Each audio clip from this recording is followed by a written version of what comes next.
Hello, good morning students. कल हमने chapter number 1 coordination में एक्सरसाइज 1.3 तक कर लिया था।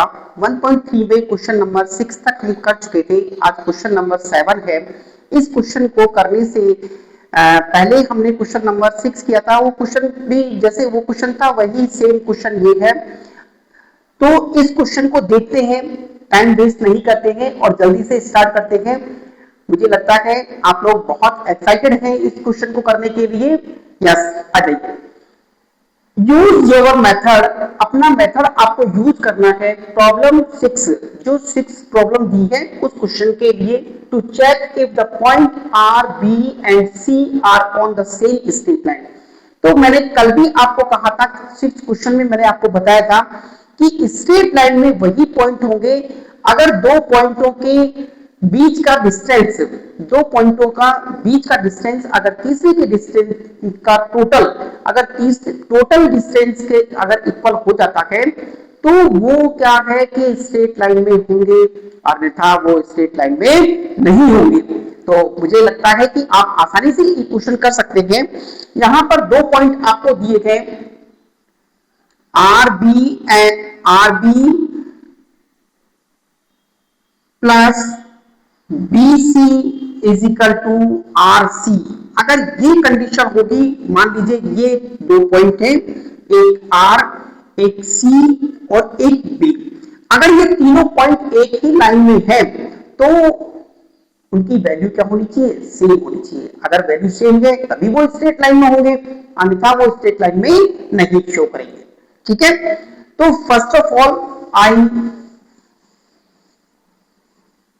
सॉल्व आर की वैल्यू दी है, R इज इक्वल टू आपको दिया -1 -5 और B की वैल्यू आपको दी है -2 एंड -5। ये आपको वैल्यू दी है। तो इसमें first x1 y1 x2 y2 हो गए। तो आप डिस्टेंस वाला फॉर्मूला यूज करेंगे। कौन सा formula? RB distance. RB distance क्या है ये आप फॉर्मूला यूज करेंगे, x2 minus x1 whole square plus y2 minus y1 whole square. यहां पर x2 क्या है?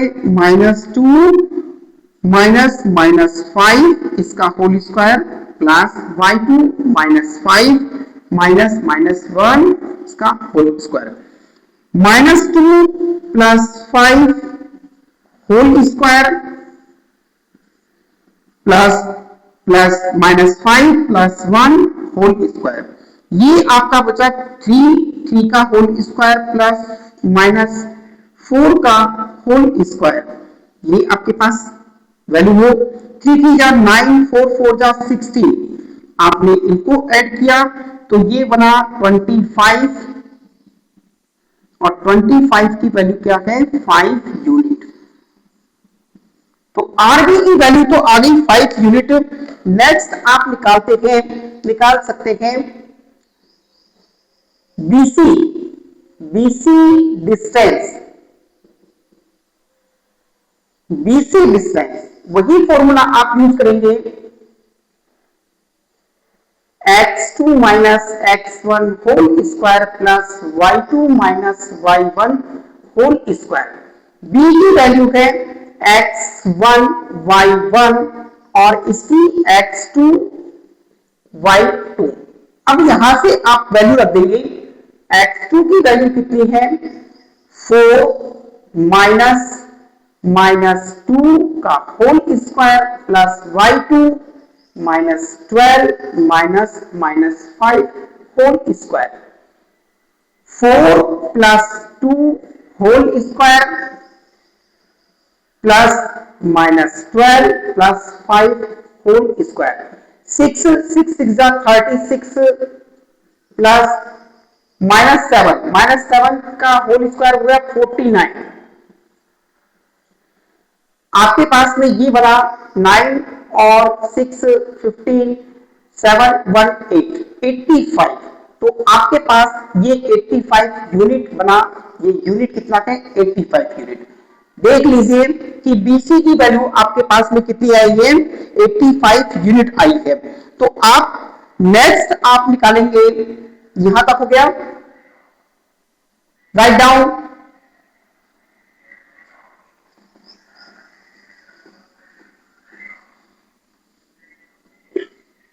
नेक्स्ट है RC डिस्टेंस। RC डिस्टेंस वही आप निकालेंगे x2 minus x1 whole square plus y2 minus y1 whole square. x2 की वैल्यू RC, C में x क्या था, देखिए C मुकांगे बता दिया हमने। R की वैल्यू यहां लिख दें, R के कितने थे, R और C के कितने थे ये लिख देते थे।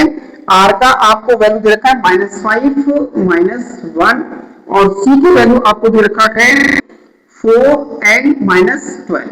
तो ये x1 y1 और x2 y2, यहां पर x2 4 दिया है, -5 whole square plus y2 -12 -1 whole square. ये आपके पास बना 4 प्लस 5 का whole square plus -12 plus 1 whole square. 9 9 का 81 प्लस 11 बचा माइनस का 11 का होल स्क्वायर 121 112 8 10 200 ये हुआ। तो आपको पता चल रहा है कि R B plus B C is not equal to R C. So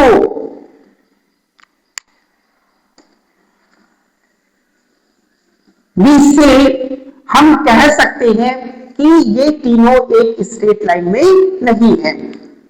hence these are not line on same straight line, कि ये तीनों पॉइंट एक ही लाइन पर नहीं है। Right down, understood.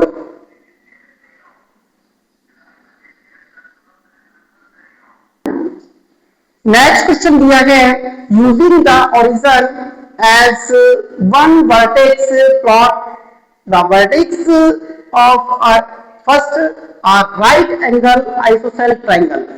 तो आपको ये बताना है कि एक ये राइट एंगल ट्राइंगल है, इस राइट एंगल ट्राइंगल में ये कैसा है, आइसोसेल राइट एंगल ट्राइंगल है। आइसोसेल राइट एंगल ट्राइंगल क्या होता है, जब दो साइड्स क्या हो इक्वल, दो साइड्स की लेंथ क्या हो इक्वल। अब देखिए ये यहां 4 तक है, ये भी 4 तक है, तो ये वाली साइड और ये वाली साइड क्या है, इक्वल है। तो आप लिख सकते थे OB side equal to OC, side OB आपको ओके, ये आपने पॉइंट मान लिए हैं, क्या कर दिए, मान लिए अपनी तरफ से, जिससे कि आपको ये सॉल्व करना है कि राइट एंगल आइसोसेल ट्राइंगल है। तो आपने माना है कि ये साइड क्या है,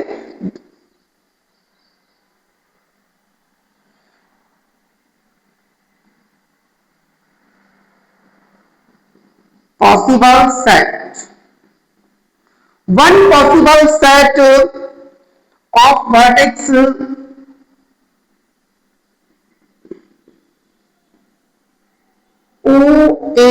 OBC triangle, right angle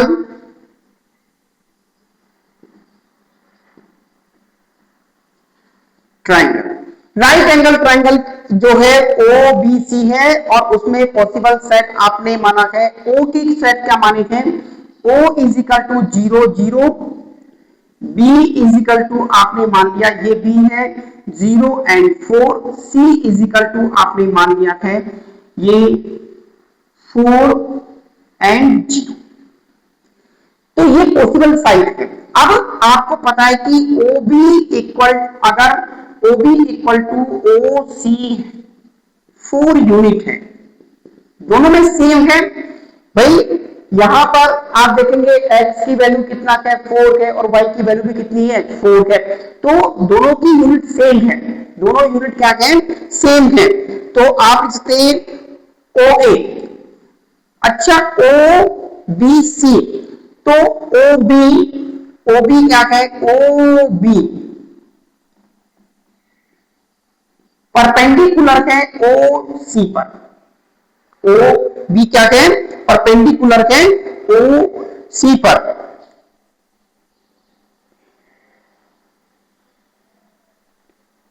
आ गया समझ में, ओ बी परपेंडिकुलर ओ सी पर, या आप ऐसे भी लिख सकते हैं, इसको ये भी कर सकते हैं कि ओ सी परपेंडिकुलर है ओ बी पर। अगर इधर से देखेंगे तो ये परपेंडिकुलर बन जाएगा, ठीक है। So triangle right angle triangle O B C is a iso triangle.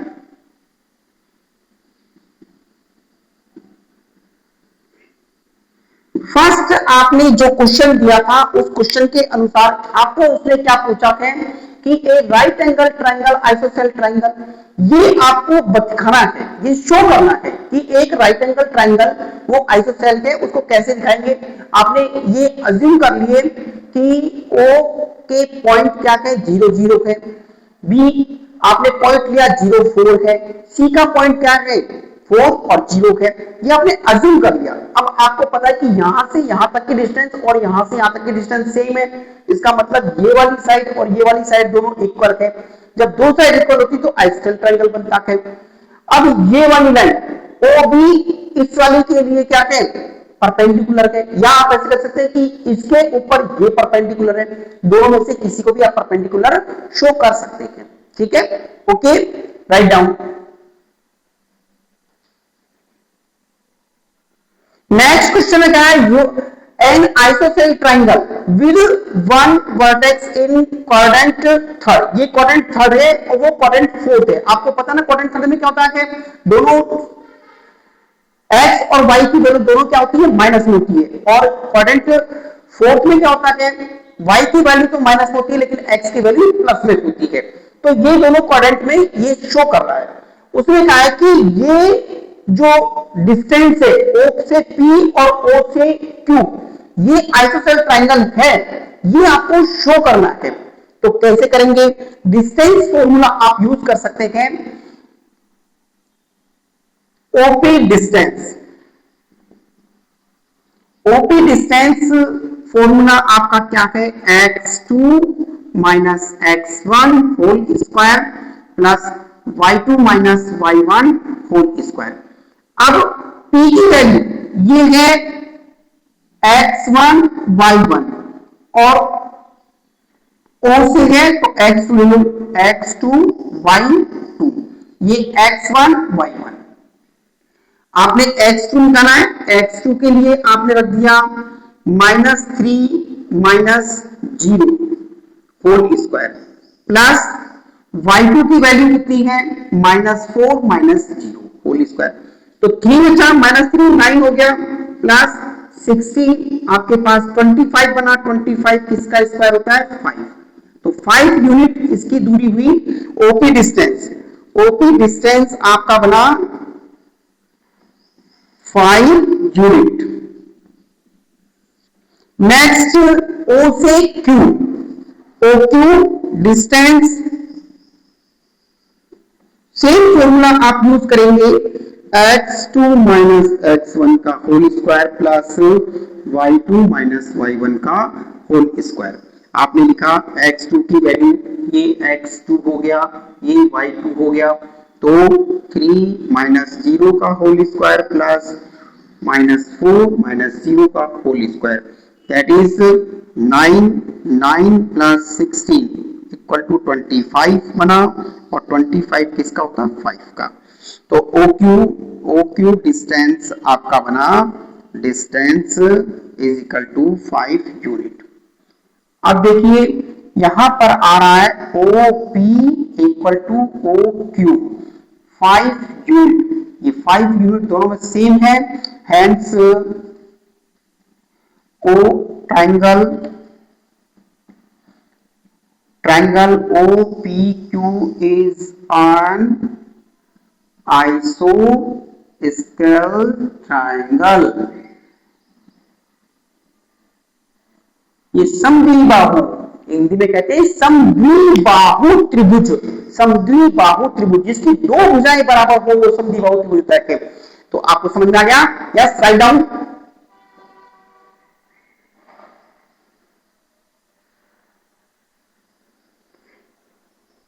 Next question देखें। एक टेबल आपको दी गई है, इस टेबल में आपको वैल्यू दी है, एस की वैल्यू, एम की वैल्यू और टी की वैल्यू। ये पॉइंट आपको दिए गए हैं एस, एम, टी। अब आपको क्या करना है, ये दिखाना है कि इस am the mid point of S T, इस एस टी का मिड पॉइंट क्या है, एम।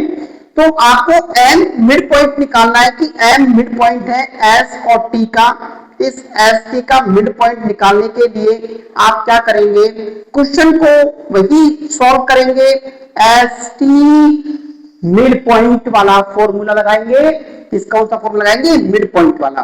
तो मिड पॉइंट निकालने के लिए आपने क्या किया, डिस्टेंस वाला फॉर्मूला यूज करेंगे। कौन सा फॉर्मूला यूज करेंगे, डिस्टेंस वाला। सबसे पहले फर्स्ट रो के लिए, row first, S M distance equal to x2 minus x1 whole square plus y2 minus y1 whole square. ये आपने शो कर दिया। तो आपके पास x2 कौन सा है, x1 x2, x1 x2 ये 0 हो गया, 0 में से -3 को आपने माइनस किया, प्लस y2 0 गए, 0 माइनस 0 ये आपने किया।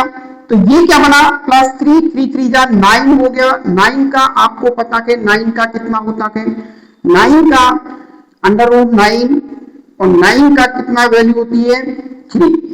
तो देखो ये तो 0 आएगा और इसकी वैल्यू कितनी है, 3। तो ये आपके पास में एक चीज तो आ रही है। फिर mt डिस्टेंस यही आपको निकालना है, यूनिट लिख दें, unit x2 minus x1 whole square plus y2 minus y1 whole square, ये आपने लिख दिया। m और t ये माइनस ये 3 हुआ, ये 0 प्लस 0 0 माइनस 0, ये भी आपके पास कितना हो गया, 9 हो गया। और 9 का कितना बनता है, 3 बनता है। तो ये भी 3 यूनिट है। यानी S M equal to M T, ये दोनों इक्वल हो गए। अब आपको ये निकालना है एस टी,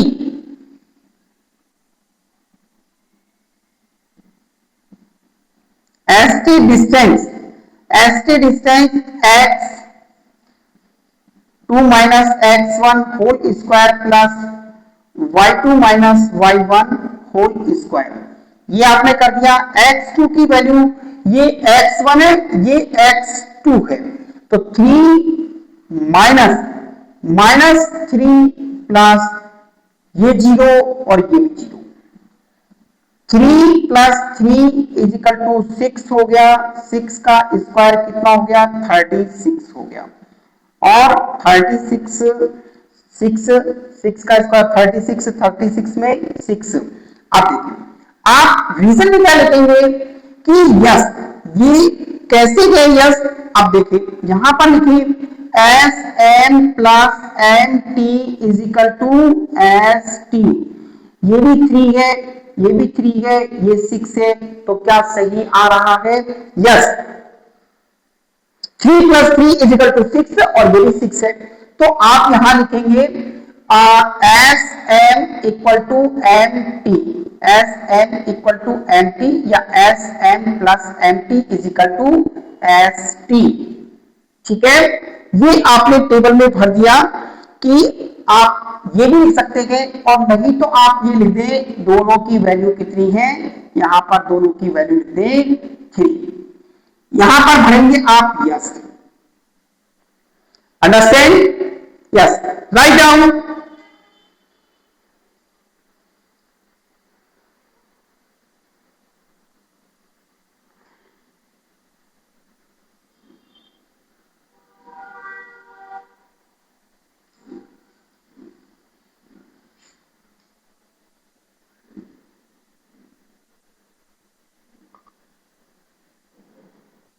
नेक्स्ट रो में row number second, row second है ये, तो row second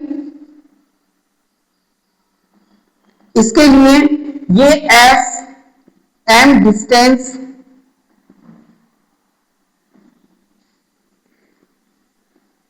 x2 minus x1 whole square plus y2 minus y1 whole square. x2 ये सेकंड नंबर, x1 और x2, x2 कितना है 3 minus 2 whole square plus y2 कितना है 4 माइनस 3 होल स्क्वायर। ये 1 का होल स्क्वायर प्लस 1 का whole square is equal to कितना हुआ अंडर रूट 2। 1 प्लस 1 कितना हो गया 2 हो गया, तो अंडर रूट 2 इसकी वैल्यू आ गई। Very good. फिर देखा है S T distance, S T distance वही आप निकालेंगे x2 minus x1 whole square plus y2 minus y1 whole square. x2 की वैल्यू आपको दी है यहां पर, ये x2 4 minus 3 whole square plus 5 minus 4 whole square. यहां भी 1 बचा, यहां भी 1 बचा, तो 1 plus 1 is equal to under root 2। ये दोनों पे इक्वल आ गए। ये यूनिट है, ये भी यूनिट लिख दो, यूनिट यूनिट। यहां आप करेंगे एस के distance,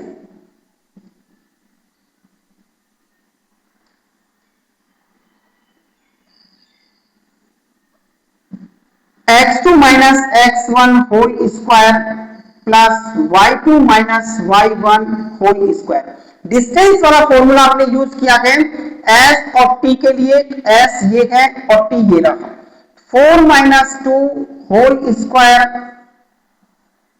plus 5 minus 3 whole square. यहां 2 बचा, 2 का होल स्क्वायर प्लस 2 का होल स्क्वायर। ये 4 हो गया, ये भी 4 हो गया।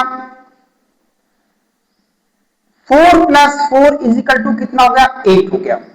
4 प्लस 4 इज इक्वल टू कितना हो गया 8। 4 में से 2 माइनस किया, देखो ये 4 है, 4 में से 2 माइनस किया तो कितना बचा 2 बचा। 5 में से 3 माइनस किया 2 बचा। 2 का स्क्वायर कितना हो गया 4 हो गया, इसका स्क्वायर कितना हो गया 4 हो गया। तो आपके पास कितना है अंडर रूट 8 यूनिट। अब आप देखें कि क्या ये सही है या नहीं है, तो आपको पता चलेगा। रो सेकंड के लिए हमने किया था, रो सेकंड के लिए तो देखें S M plus M T is equal to S T. Under root 8 को आप कैसे लिख सकते हैं, देखो यहां पर लिख रहा हूं 2 इंटू 2 इंटू 2, तो 8 2 तो बाहर आ गया, 2 रूट 2। यहां पर अंडर रूट 2 है और ये भी अंडर रूट 2 है, ये 2 रूट 2 लिखा, ये 2 रूट 2 बन गया।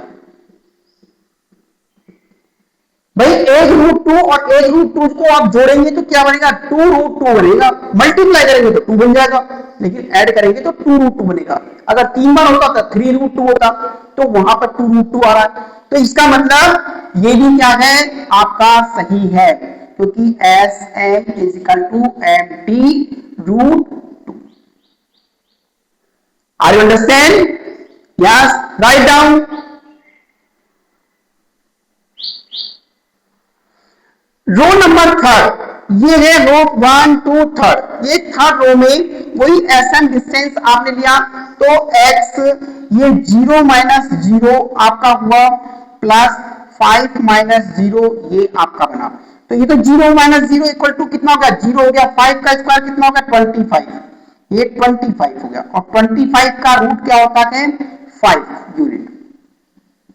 ये हो गया। नेक्स्ट इन दोनों का तो ये भी 0 minus 0 whole square plus -10 -5 root, ये बना -10 और -5 -15 हो गया। तो -15 होल स्क्वायर क्या बना, प्लस में 225 हो गया। अब 225 का आपने रूट निकाला तो कितना बना, 15 यूनिट। यहां पर चले एस और टी, तो ये तो फर्स्ट तो 0 0 हो गया, इसका स्क्वायर प्लस -10 -0 होल स्क्वायर, ये आपके पास बना। आपके पास क्या है, ये क्या है, ध्यान दो क्या है, ये आपके पास 0 है और ये प्लस का 10 स्क्वायर। 10 का स्क्वायर कितना होता है, 100 होता है और 100 का कितना वैल्यू हो गया, 10 हो गया। 100 की वैल्यू कितनी हो गई, 10 वैल्यू हो गई। तो आपके पास में ये निकल कर आया कि आपने क्या कर दिया कि 100 की वैल्यू ये दे दी है, ये इसकी वैल्यू, ये इसकी वैल्यू है। तो आप क्या लिखेंगे, S M plus N T is equal to S T. ये शो करने की कोशिश करो, 5 है, ये प्लस 15 है और ये क्या दे रखा है, 10 दे रखा है। तो क्या ये इक्वल है क्या, तो आप लिखेंगे no, it is not equal. यहां पर लिखेंगे no, it is not equal. Reason, S M not equal N T, S M not equal N T, क्योंकि यहां पर क्या 5 दे रखा है और यहां पर क्या दे रखा है, 15 दे रखा है। तो दोनों वैल्यू क्या है, इक्वल नहीं है। नेक्स्ट ये है 4 नंबर। 4 नंबर के लिए हम चलते हैं, इसकी वैल्यू रख देते हैं 4 नंबर की, फटाफट स्पीड से बिना टाइम गवाए। 4 नंबर वाली वैल्यू आपके पास में है, ये 1 2 3 4, ये दे रखा है 0 0 -8 whole square plus -2 -7 whole square. इसमें आपने किया 8 का कितना हुआ, 64 हो गया, प्लस -9 81 हो गया। इन दोनों को आपने ऐड किया, 5 8 और 5 15 45, ये रूट में है, ये किसमें, रूट में। अब आप इसके बाद में क्वेश्चन लिखा है कि आपने ये किया है इन दोनों की डिस्टेंस, इन दोनों की।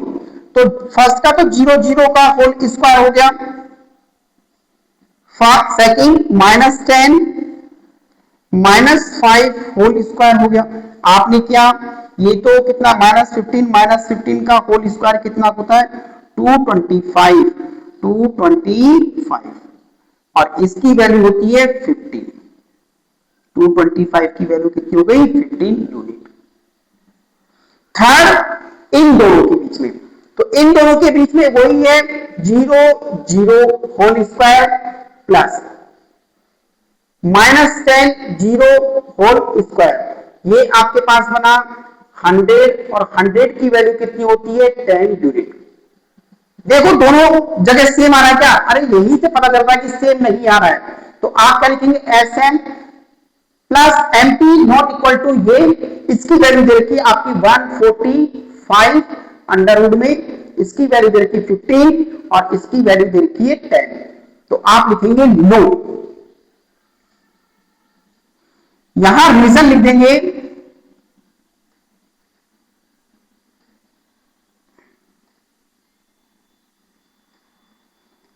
S M not equal to M T, S M not equal to M T, S M की वैल्यू एम टी की वैल्यू के इक्वल नहीं है। तो आया समझ में। मुझे लगता है कि ये क्वेश्चन बहुत सरल लग रहे हैं आपको। भाई ये 10th क्लास में ये क्वेश्चन आते थे, 10th क्लास में चैप्टर नंबर 7 में था कोऑर्डिनेट, उसमें ये क्वेश्चन थे, लेकिन अब 9th क्लास में डाल दिए गए हैं। 10th क्लास में तो है ही ये क्वेश्चन, साथ में 9th क्लास में डाल दिए हैं, क्योंकि बच्चों को ज्यादा ग्रोथ करनी है, बच्चों को 10th क्लास तक पहुंचाते पहुंचाते इतना अच्छा बना देना है कि 10th क्लास में आते समय वो घबराए नहीं इन चीजों को देखकर, इसलिए क्वेश्चन डाले गए थे। तो आप चिंता मत कीजिए, एक बार 2 बार प्रैक्टिस करेंगे आपको बहुत सरल लगेंगे question. Write down. Next question है, use the correction you found to find the coordinate B given that M is the midpoint of A and B। First of all आप क्या करेंगे, एक डायग्राम बनाएं, ये A, ये B, ये mid point है। A की वैल्यू आपको दी गई है 3 - 4, B की वैल्यू आपको दी गई है X एंड Y, M की वैल्यू आपको दी है -7 और 1। अब यहां पर हमको डिस्टेंस नहीं निकालनी है, डायरेक्ट इसने क्या कहा है कि मिड पॉइंट, डायरेक्ट क्या कहा है, मिड पॉइंट। तो आप अगर मिड पॉइंट थ्योरम लगाते थे तो मिड पॉइंट थ्योरम है कि x1 प्लस x2 अपॉन 2, ये है मिड पॉइंट,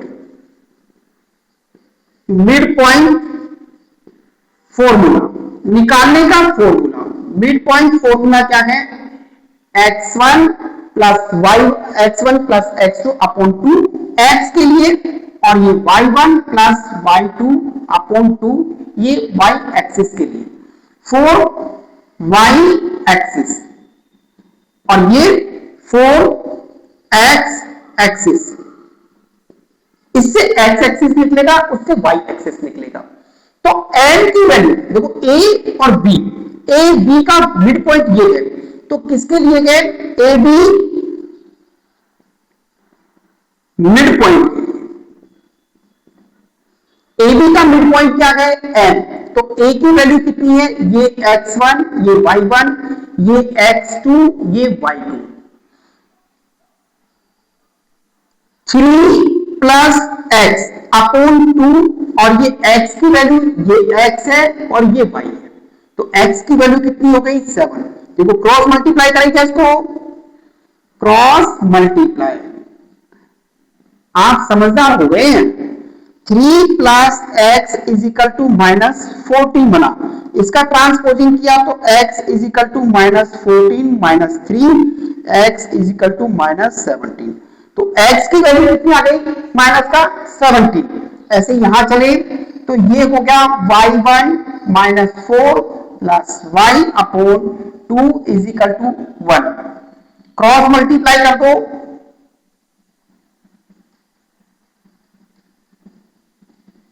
ये बना -4 plus y is equal to 2, इसको ट्रांसपोजिंग किया, y is equal to 4 plus 2 y is equal to 6, तो y की वैल्यू कितनी हो गई, 6।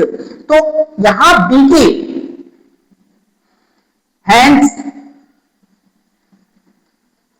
Coordinate of b is equal to कितना हो गया, -17 एंड 6, ये आपका आंसर हो गया। राइट डाउन, आया सुन में। नेक्स्ट क्वेश्चन आपको दिया गया है कि P Q B points of trisection, यानी 1 सेक्शन, 2 सेक्शन और 3 सेक्शन, ये तीनों सेक्शन सेम है, ये इक्वल है इसके, ये इक्वल है इसके, तो ट्राई सेक्शन मतलब इक्वल है। A B with P closer to A, ये पी ए के पास में है जबकि क्यू बी के पास में है, ये उसने कह दिया। यूजिंग योर नॉलेज, अपनी ज्ञान के अनुसार, how to find the coordinate, आप कैसे इनके कोऑर्डिनेट याद करेंगे, यानी x और y की वैल्यू याद करेंगे। Mid point of the segment, इस सेगमेंट का मिड पॉइंट, ये इस पूरे सेगमेंट का मिड पॉइंट ये है। तो उसे how would you find the coordinate of p and q, ये p और q के कोऑर्डिनेट आपको निकालने हैं। Do this for the case when the points are a is equal to a और b is equal to a, ए की value दी है, बी की वैल्यू दी है। अब ए और बी का कोई भी मिड पॉइंट तो है नहीं, तो हम मिड पॉइंट वाली थ्योरम तो लगा नहीं सकते, क्या नहीं लगा सकते ना। तो मिड पॉइंट वाली थ्योरम तो नहीं लगा सकते, लेकिन हम यहां सेक्शन वाली थ्योरम लगा सकते हैं।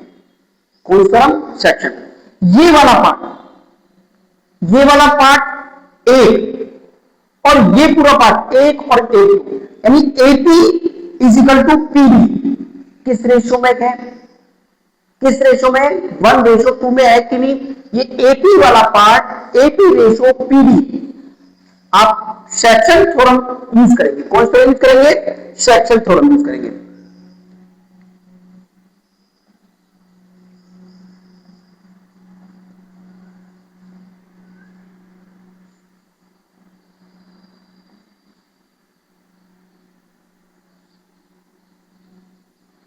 सेक्शन फॉर्मूला, ये सेक्शन फॉर्मूला आप यूज करेंगे। यहां पर आप ए पी रेशो आप लिखेंगे पी बी, तो एपी रेशो पी बी ये 1:2 में है। किसमें है? 1:2 में, यानी M1 की वैल्यू तो ये है और M2 की वैल्यू ये दे रखी है। M1 की वैल्यू कितनी है? 1 है और M2 की वैल्यू कितनी है? 2 है। तो अब आप क्या करेंगे, यहां पर आप लगा दे, एक फॉर्मूला होता है कि x एक्सिस के लिए 4x axis M1x2 plus M2x1 upon M1 plus M2, ये फॉर्मूला है। ये फॉर्मूला आपको यूज करना है। तो M1 की वैल्यू 1 है, x2 की वैल्यू ये x1 y1 x2 y2, यहां पर 16 प्लस M2 की वैल्यू कितनी है? 2 इंटू x1 की वैल्यू 4 अपॉन M1 1 प्लस 2, ये आपके पास बना 16 plus 8 upon 3, 24 upon 3 is equal to 8। तो x की वैल्यू कितनी आ गई? x की वैल्यू आ गई 8। ये किसके लिए? इस पी के लिए निकलना है, इसके लिए, क्योंकि ये है ना एपी, एपी की वैल्यू और ये पीबी की वैल्यू, तो ये 8 आ गया इसका। ऐसे हम निकालेंगे y एक्सिस के लिए 4 y एक्सिस पॉइंट पी के लिए, किसके लिए? पॉइंट पी के लिए। तो आपने लिखा M2 M1 y2 plus M2 y1 upon M1 plus M2, ये आपने M1 कितना है? 1 है, y2 कितना है? 12 प्लस M2 2 y1 आपका 7, यहां पर 1 प्लस 2 12 बन गया 12 और 14, इसमें आपने 3 का डिवाइड करना है, 6 हो गया और ये कितना हुआ? 20।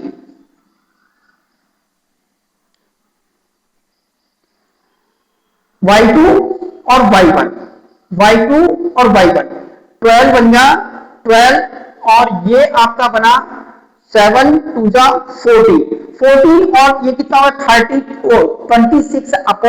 26 अपॉन 3 बन गया। अब आपने ये निकाल दिया 26 अपॉन 3, लेकिन यहां पर एक वैल्यू माइनस की होनी चाहिए। हाँ सॉरी, ये 12 नहीं है, ये 2 है और किसका है? माइनस का, यही गलती हो गई। ये -2 है, ये हमने ध्यान नहीं दिया, ये माइनस का 2, तो -2 यहां पर हम करेंगे, तो -2 ये होकर क्या बना? 12 बना, इसमें डिवाइड किया 4 यूनिट ये आ गया। तो इसके तो कोऑर्डिनेट कितने आ गए? 8 एंड 4, इसके पी के। सेम कंडीशन अप्लाई करेंगे हम नेक्स्ट में, यहां तक आप करेंगे फिर दोबारा करेंगे। राइट डाउन,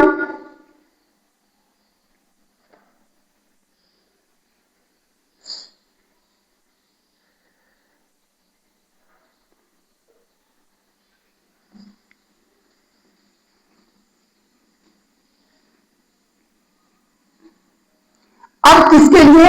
इस क्यू पॉइंट के लिए, फॉर क्यू पॉइंट, इस क्यू पॉइंट के लिए। अब देखो ये क्यू पॉइंट है तो ये क्यू बी रेशो क्या बनेगा? क्यू बी रेशो, ये वाला रेशो और ये, यानी आप इसको लिख सकते हैं ए क्यू रेशो क्यू बी।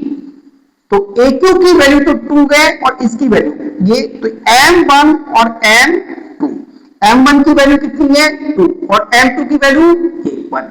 तो आप x एक्सिस के लिए लिखेंगे, x एक्सिस के लिए आपने लिखा m1 x2 plus m2 x1 upon m1 plus m2। m1 की वैल्यू है 2 इंटू x2 की वैल्यू कितनी है?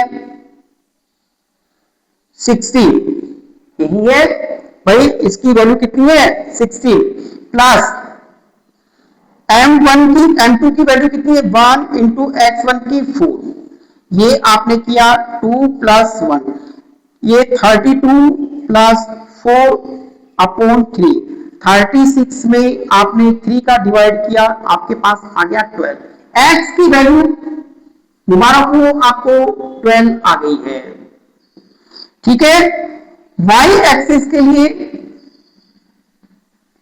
वही करेंगे आप, m1 y2 plus m2 y1 upon m1 plus m2, m1 2 y2 minus 2 plus m2 1 into y1 7, यहां आपने किया 2 प्लस 1 माइनस 4 प्लस 7 अपॉन 3, ये बचा आपका 3 अपॉन 3 इक्वल टू 1, यानी क्यू के पॉइंट कितने आ गए? 12 एंड 1।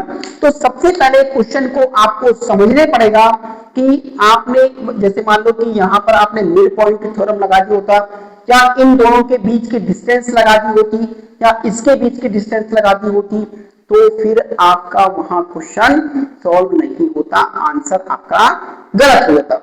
यहां पर उसने क्या किया? सेक्शन दे दिए हैं, तो सेक्शन जैसे दिमाग में सेक्शन आ जाए तो आपको सेक्शन के लिए आपको क्या बनाना? रेशियो बनानी पड़ेगी। तो रेशियो बनाने के लिए आप क्या करेंगे? रेशियो को देखेंगे कि किस रेशियो में ये वाला पार्ट और ये दोनों पार्ट, अगर इसका रेशियो इस पूरे से बना रहे हैं तो ये वाला पार्ट 1 है और ये पार्ट कितने के? 2 है, तो 1:2 हो गया। अगर इसको इसके कंपेयर में रेशियो बना रहे हैं तो ये तो 1 है और ये 2 पार्ट है, तो आपके रेशियो 2 टाइम्स बनेंगे। ठीक है, और दोनों के फिर रेशियो से क्या निकल जाएंगे? पॉइंट निकल जाएंगे। Right down. नेक्स्ट क्वेश्चन कह रहा है, given the points A B and C, 3 point आपको दिए गए हैं, show that they lie on a circle, कि वो एक सर्किल पर उपस्थित हैं। उसने कहा कि ये ए बी सी तीनों पॉइंट एक सर्किल की पेरीमीटर पर उपस्थित है, सर्किल के ऊपर हैं। तो आपको मैंने पहले कहा था, इस सर्किल को अगर आप खोलकर लंबा करेंगे तो ये एक स्ट्रेट लाइन बनाएगा। क्या बनाएगा? एक स्ट्रेट लाइन बनाएगा। जैसे आपने सर्किल को खोल दिया, खोल के लंबा किया तो ये स्ट्रेट लाइन बनाएगा। इसका मतलब है कि ये स्ट्रेट लाइन वाला फॉर्मूला यूज करेंगे, क्योंकि आपको पता है कि स्ट्रेट लाइन कब बनेगी? पॉइंट स्ट्रेट लाइन पर कब होंगे? जब तीनों की डिस्टेंस क्या हो? सेम हो। तीनों की डिस्टेंस सेम हो, यानी ओ से ए की डिस्टेंस, ओ से बी की डिस्टेंस, ओ से सी की डिस्टेंस, तब ये फॉर्मूला यूज करते हैं। तो डिस्टेंस फॉर्मूला यूज करेंगे, ओ ए डिस्टेंस, ये आपने लिखा x2 minus x1 whole square plus y2 minus y1 whole square. x2 की वैल्यू o और a, ये ना 1 minus 0 whole square plus minus 8 और माइनस 0 होल स्क्वायर, ये 1 और ये बना 64। तो इन दोनों को आपने अंडर रूट कर दिया 65 यूनिट, ये आंसर हो गया। सेकंड, ओ से बी डिस्टेंस, ओ से बी डिस्टेंस आपने निकाला x2 minus x1 whole square plus y2 minus y1 whole square. चलिए इसमें लिखे ओ से बी का कितना गए -4 0 प्लस -7 0, ये आपका बना 16 प्लस 49, इन दोनों को ऐड किया आपने कितना बना 65 यूनिट, दोनों का आंसर सही हमारा है। अब ओसी डिस्टेंस आपका दिया गया वही x2 minus x1 whole square plus y2 minus y1 whole square आपने यहां भी कर दिया। यहां पर क्या है -7 0 minus 0 whole square plus -4 minus 0 whole square, ये भी आपके पास आया 49 plus 16 is equal to 65 under root में यूनिट। तो आपने देखा कि O A equal to O B equal to O C under root 65, hence O A OB OC distance same from center O centre से सेम दूरी पे, इसलिए therefore O